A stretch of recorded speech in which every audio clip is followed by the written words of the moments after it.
In the late 1800s, the Industrial Revolution led to a massive surge in demand for workers. Consequently, corporations exploited children as young as 5, forcing them to work in hazardous environments where they faced serious injury or even death, all for unfairly low pay. In response, the newly formed National Child Labor Committee hired photographer Lewis Hine to bring awareness to this oppression. Hine went on to document more than 5,000 children toiling in unsafe conditions, ultimately playing a pivotal role in creating fairer labor laws and eradicating child labor. Hine pioneered the use of photography and helped the world see rights through the lens.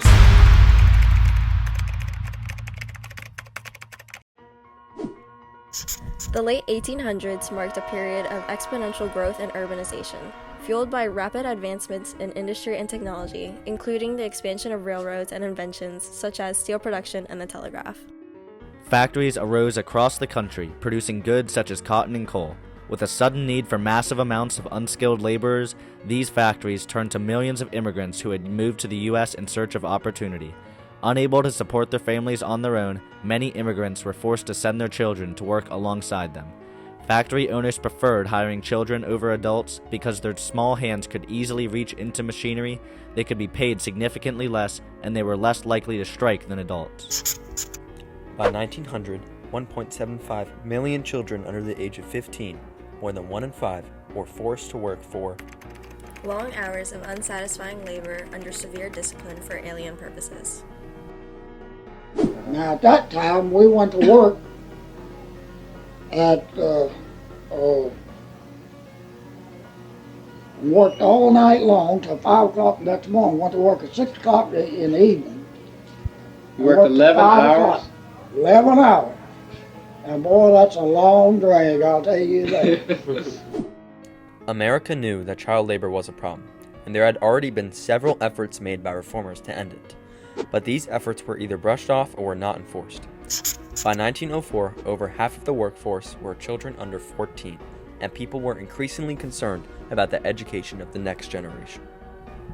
That year, an Arkansas clergyman, Edgar Murphy, started the National Child Labor Committee in an attempt to promote the rights, awareness, dignity, well-being, and education of children.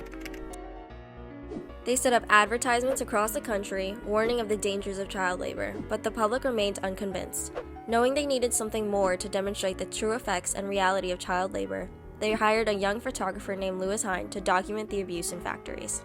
Hine originally found his passion for photography while he was a school teacher in New York. He took his students to Ellis Island to document immigrants arriving in America. He recognized the power of photography to expose injustice and was determined to show the public what was truly happening in factories. As he famously stated, "There is work that brings profit to children, and there is work that brings profit only to employers. The object of employing children is not to train them, but to get high profits from their work." Hine abandoned his teaching profession and began traveling around the country, photographing young workers and accounting their experiences. He would disguise himself as a Bible salesman to gain entry into factories and quickly list their age, working conditions, and height using the buttons on his coat. He first traveled to coal mines in Pennsylvania, where children, commonly known as breaker boys, were forced to sit on stiff wooden boards for up to 12 hours a day, using their frail hands to sift through large chunks of fast-moving coal on conveyor belts. They were exposed to toxic fumes throughout the day and often suffered from cut or broken hands due to the large pieces of coal. Well, I first started work as a breaker when I was 12 years old.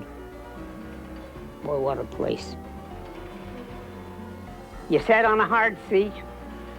You didn't dare cushion it nowhere. No matter how much what you had, you have to sit on that plain plank with your feet in the chute and bend over like this. the conditions in glass factories were not any better, where children were forced to perform dangerous tasks such as carrying hot glass pieces and operating heavy machinery. They were constantly at risk of being cut and burned by sharp or molten glass.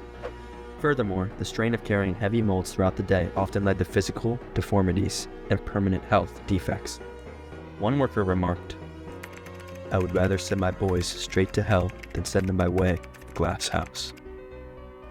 Perhaps the worst of them all, Hine discovered that children as young as 4 were forced to perform the extremely dangerous task of picking loose cotton from under machinery while it was still running, often climbing onto cotton machines because they couldn't reach into them. This frequently led to hair and fingers being caught and torn off by the machinery, resulting in severe injuries for which they received no compensation. About a year ago, the machine pulled the scalp off. I was in the hospital for 7 months. The company only paid my hospital bills. They didn't give me anything else. Commissioned by the National Child Labor Committee, Hine took thousands of pictures across the country, which the NCLC published in their magazine, The Survey. This continuous effort significantly raised awareness of child labor, eventually leading to the NCLC's recognition in several states. Hine put faces to the already known harrowing statistics, making the issue undeniable. Historian Hugh Hinman noted, "The industry simply dismissed those reports as, the term they would use today is, fake news. When Hine comes along and supplements the investigations with pictures, it creates a set of facts that can't be denied anymore."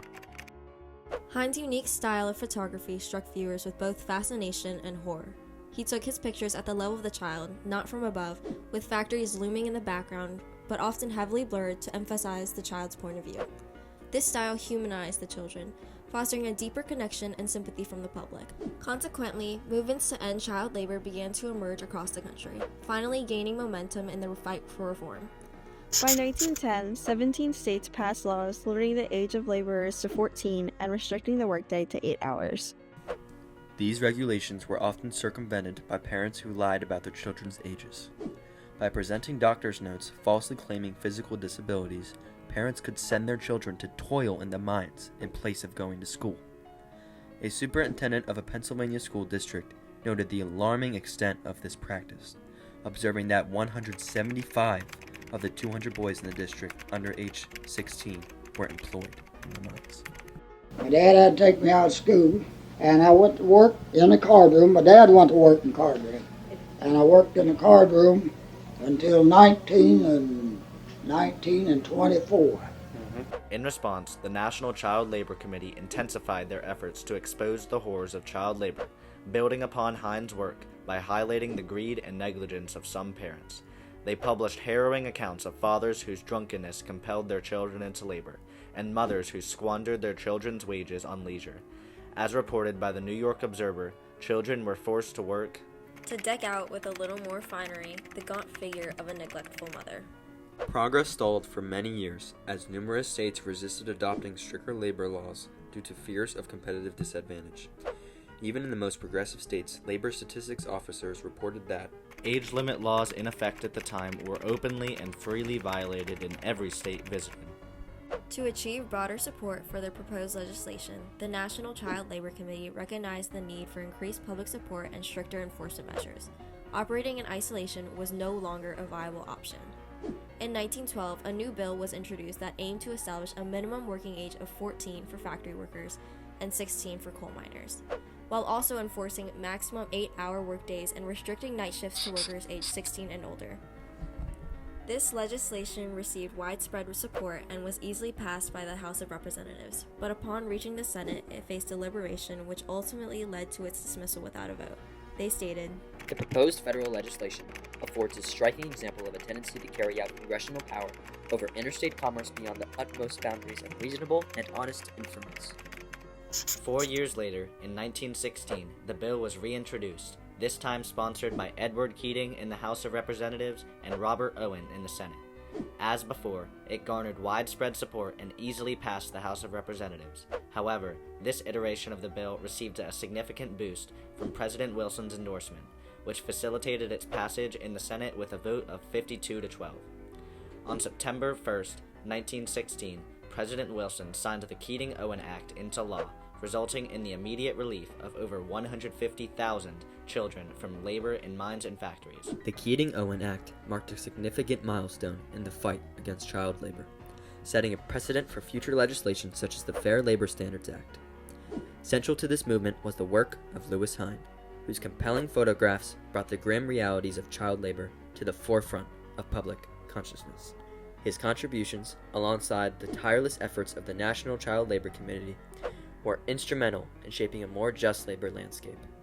This transformative period underscored the power of advocacy and reform, paving the way for enduring protections for vulnerable workers. Through his lens, Hine helped the world see rights through the lens.